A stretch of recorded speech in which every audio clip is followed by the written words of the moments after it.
Hello दोस्तों, welcome to AP exam. तो आज मैं आपको बताने वाला हूँ जीएस के मोस्ट आईएमपी क्वेश्चन। आज हम पढ़ने वाले हैं भारत में कृषि। भारत में कृषि से जितने भी इम्पोर्टेंट फैक्ट या एमसीक्यू बन सकते हैं वो इस वीडियो में कवर करूँगा। इसके 2 पार्ट लेके आया हूँ मैं। पहले पार्ट में मैं आपको थोड़ी सी नॉलेज दूँगा, दूसरे पार्ट में मैं आपको एमसीक्यू कराऊँगा और कुछ क्वेश्चन भी होंगे उसमें। ठीक है, तो चलो स्टार्ट करते हैं। पहला क्वेश्चन है भारत में कृषि। ये हमारा पार्ट 1 रहने वाला है। इसके बाद मैं सेकंड पार्ट लेके आऊँगा। ठीक है, अब चलते हैं कृषि। भारत में कृषि 51% भाग पे की जाती है। बंजर भूमि कितनी है? 24%। वन कितने पे? 21% पे। और चारागाह, जिसे हम डुबरी भी बोलते हैं, वो है मात्र 4% पे। अब आगे चलते हैं। भारत में कृषि जलवायु क्षेत्र कितने हैं? तो आप लोगों को पता होगा भारत में कृषि जलवायु क्षेत्र 15। वो कौन कौन से हैं आप यहाँ देख सकते हो। पश्चिमी हिमालय, पूर्वी हिमालय, निम्न गंगा का मैदान, मध्य गंगा का मैदान, ऊपरी गंगा का मैदान, ट्रांस हिमालय, पूर्वी पठार व पहाड़ी क्षेत्र, मध्य पठारी व पहाड़ी क्षेत्र, पश्चिमी पठारी व पहाड़ी क्षेत्र, दक्षिणी पठारी व पहाड़ी क्षेत्र, पूर्वी तटीय मैदान व पूर्वी घाट, पश्चिमी तटीय मैदान व पश्चिमी घाट, पश्चिम शुष्क प्रदेश, गुजरात का मैदानी व पहाड़ी भाग। ठीक है, अब आगे बढ़ते हैं। एक और है द्वीपीय प्रदेश। तो ये हमने 15 जलवायु क्षेत्र देखे, कृषि जलवायु क्षेत्र। ठीक है, अब इससे आगे बढ़ते हैं। कुछ फैक्ट हैं। अब यहाँ से ये वाले फैक्ट को कंप्लीट करेंगे। स्टार्ट करते हैं। तो पहला क्वेश्चन है सेरीकल्चर का संबंध किससे है? तो सेरीकल्चर का संबंध है रेशमी कीट पालन से। एपीकल्चर का संबंध किससे है? मधुमक्खी पालन से। पिसीकल्चर का संबंध किससे है? मत्स्य पालन से। फ्लोरिकल्चर फूलों का उत्पादन, पोमोकल्चर फलों का उत्पादन। ये दोनों याद रखना। फ्लोरी बोले तो फूलों का उत्पादन, पोमो बोले तो फलों का उत्पादन। ठीक है, विटीकल्चर अंगूर का उत्पादन। वर्मी कल्चर का संबंध है केचुआ पालन से। और थोड़ा आगे चलते हैं। अब वर्मी कल्चर के बाद है ओलेरीकल्चर का संबंध किससे? सब्जी का उत्पादन। हर्टिकल्चर का संबंध है बागवानी फसलों का उत्पादन। एयरोपोनिक हवा में पौधे उगाना, हाइड्रोपोनिक्स पानी में पौधे उगाना। ये दोनों याद रखना। एयरो बोले तो हवा में पौधे उगाना, हाइड्रोपोनिक्स बोले तो पानी में पौधे उगाना। सिल्वीकल्चर का संबंध है वनों का संरक्षण और संवर्धन से। वेजीकल्चर का संबंध है आदि मानव द्वारा पहली कृषि। आदि मानव द्वारा जो पहली कृषि की गई थी उसे वेजीकल्चर के नाम से जानते हैं। नेमेरीकल्चर वन फूल कंदमूल संग्रह से। ठीक है, तो ये हमारे कंप्लीट हो गए। अब इसके बाद चलते हैं कृषि के स्थानीय नाम, मतलब कौन से राज्य में या कौन सी जगह कृषि को किस नाम से जाना जाता है। अब आगे बढ़ते हैं। उत्तर पूर्वी भारत में से झूम कृषि बोलते हैं। जो भी खेती बाड़ी करते हैं उन्हें झूम कृषि के नाम से जानते हैं। बुंदेलखंड संभाग में बेवर, बस्तर एमपी में दहिया या डहिया इसे बोलते हैं कृषि को। दक्षिण भारत में इसे जारा और एरका के नाम से जानते हैं। दक्षिण पूर्वी राजस्थान में इसे वत्रा के नाम से जानते हैं। आंध्र प्रदेश में इसे पोडू या पोंडू के नाम से जानते हैं। ठीक है, तो और आगे बढ़ते हैं। कृषि के प्रमुख बोर्ड। अब कृषि के प्रमुख बोर्ड किस प्रकार हैं, अब यहाँ से देखते हैं। पहला क्वेश्चन है coffee board Bengaluru Karnataka, rubber board Kottayam Kerala, masala board Kochi, ये भी केरल में ही है, तंबाकू बोर्ड गुटूर आंध्र प्रदेश, चाय बोर्ड कोलकाता, राष्ट्रीय मसाला एवं पोल्ट्री दिल्ली, अंगूर प्रसंस्करण बोर्ड पुणे।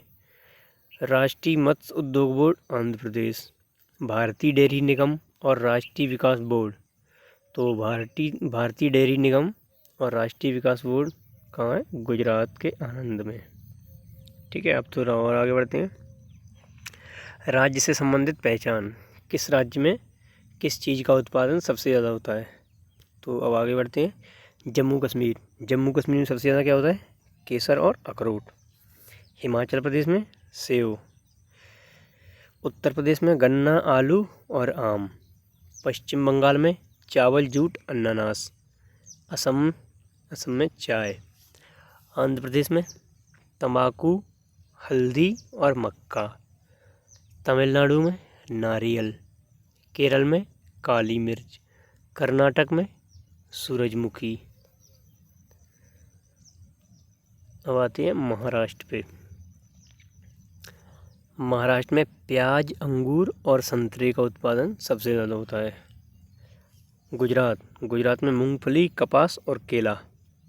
ये तो याद ही रखना, मूंगफली और कपास। राजस्थान में सरसों, बाजरा। मध्य प्रदेश में सोयाबीन और चना। उत्तराखंड में नाशपाती। बिहार में लीची। आप इसमें से गुजरात को याद रख सकते हो, केरल को याद रख सकते हो, और एक और है ये जम्मू कश्मीर। इन तीन को तो याद ही रख लेना। अब कृषि अनुसंधान संस्थान केंद्र, हम कृषि अनुसंधान केंद्र देखेंगे। तो पहला क्वेश्चन है central agriculture research institute Port Blair. Central arid zone research institute Jodhpur. Central food technology research institute Mysore. Cotton research institute Nagpur. Medicines एवं aromatic plant Lucknow. Medicines for research on buffalo Hisar Haryana में। राष्ट्रीय चावल शोध अनुसंधान कटक उड़ीसा में। भारतीय डेयरी अनुसंधान करनाल हरियाणा।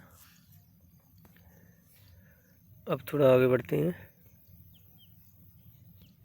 राष्ट्रीय आलू अनुसंधान शिमला। राष्ट्रीय दाल अनुसंधान लखनऊ। राष्ट्रीय तंबाकू अनुसंधान राजमुंद्री आंध्र प्रदेश। राष्ट्रीय गन्ना प्रजनन केंद्र कहाँ है? राष्ट्रीय गन्ना प्रजनन संस्थान, यह है कोयम्बटूर आंध्र प्रदेश। केंद्रीय कृषि अनुसंधान पोर्ट ब्लेयर अंडमान निकोबार। भारतीय कृषि अनुसंधान दिल्ली। कपास अनुसंधान नागपुर महाराष्ट्र के अंदर है। पशु चिकित्सा जीव विज्ञान संस्था बेंगलुरु कर्नाटक। पशु चिकित्सा जैविकी संस्था कहाँ है? ये गुवाहाटी असम में है। थोड़ा और आगे बढ़ते हैं। पशु स्वास्थ्य संस्था जालंधर। लघु किसान कृषि व्यापार संघ नई दिल्ली। राष्ट्रीय जैव उर्वरक विकास केंद्र गाजियाबाद। जूट कृषि अनुसंधान संस्थान कहाँ है? बैरकपुर। कॉफ़ी अनुसंधान संस्थान चिकमंगलूर। टिड्डी चेतावनी यह है जोधपुर में। राष्ट्रीय पौधा संरक्षण एवं प्रशिक्षण संस्थान हैदराबाद में। कृषि विपणन एवं निदेशालय फरीदाबाद। जीवाणु खाद्य संयंत्र भोपाल में मध्य प्रदेश के अंदर। राष्ट्रीय सोयाबीन अनुसंधान केंद्र इंदौर। ठीक है, तो अपने ये कंप्लीट हो गए। अब कुछ अन्य क्रांतियों के बारे में पढ़ते हैं। अब भारत में कुछ अन्य क्रांतियाँ फसलों से संबंधित, अब इनके बारे में जान लेते हैं। तो पहला क्वेश्चन है हरित क्रांति का संबंध किससे है? तो हरित क्रांति का संबंध है खाद्यान्न उत्पादन से। श्वेत क्रांति का संबंध किससे है? दुग्ध उत्पादन से। पीली क्रांति का संबंध किससे है? तिलहन उत्पादन से। नीली क्रांति मत्स्य उत्पादन। गुलाबी क्रांति प्याज और झींगा मछली उत्पादन। काली क्रांति पेट्रोलियम खनिज तेल कोयला उत्पादन से। ठीक है, थोड़ा और आगे बढ़ते हैं। अमृत क्रांति का संबंध किससे है? तो अमृत क्रांति का संबंध है नदी जोड़ परियोजना से। भूरी या दूसर क्रांति उर्वरक उत्पादन से। रजत क्रांति मुर्गी पालन या अंडा उत्पादन से। सुनहरी क्रांति शहद और बागवानी उत्पादन से। और आगे चलते हैं। बादामी क्रांति का संबंध किससे है? तो बादामी क्रांति का संबंध है मसाला उत्पादन से। गोल क्रांति आलू उत्पादन। लाल क्रांति टमाटर और मांस उत्पादन से। हरित सोना क्रांति का संबंध है बांस उत्पादन से। स्वर्ण रेखा क्रांति जूट उत्पादन से। अब थोड़ा नीचे आगे की ओर बढ़ते हैं। ग्रीन गोल्ड क्रांति का संबंध किससे है? तो ग्रीन गोल्ड क्रांति का संबंध है चाय उत्पादन से। वाइट या वाटर गोल्ड क्रांति कपास उत्पादन से। सैफरॉन क्रांति केसर उत्पादन से। कृष्ण क्रांति का संबंध है बायोडीजल उत्पादन से। परामनी क्रांति का संबंध किससे है? तो परामनी क्रांति का संबंध है भिंडी उत्पादन से। मूल क्रांति का संबंध किससे है? तो मूल क्रांति का संबंध है मोटे अनाजों से। अब जान लेते हैं क्रांतियों के जनक कौन है। ठीक है, जन्मदाता किसने कौन सी क्रांति का जन्म किया है या खोज की है। ठीक है, अब थोड़ा और आगे चलते हैं। यहाँ आके हरित क्रांति, तो हरित क्रांति के जन्मदाता कौन है? MS स्वामीनाथन। श्वेत क्रांति के जन्मदाता कौन है? डॉक्टर वर्गीस कुरियन। पीली क्रांति के जनक कौन है? सैम पित्रोदा। नीली क्रांति के अरुण कृष्णन हीरालाल चौधरी। गुलाबी क्रांति दुर्गेश पटेल। लाल क्रांति विशाल तिवारी। इन्हें तो आप याद करके ही रखना। ठीक है, तो अब इससे आगे कुछ नहीं है। तो थैंक यू, मिलते हैं अगली वीडियो में। अब इसके बाद मैं आपको पार्ट 2 लेके आऊँगा, उसमें आपको कुछ ऐसे ही फैक्ट बताऊँगा। उसके बाद MCQ पढ़ेंगे हम। ठीक है, 30 से 35 क्वेश्चन होंगे उसमें।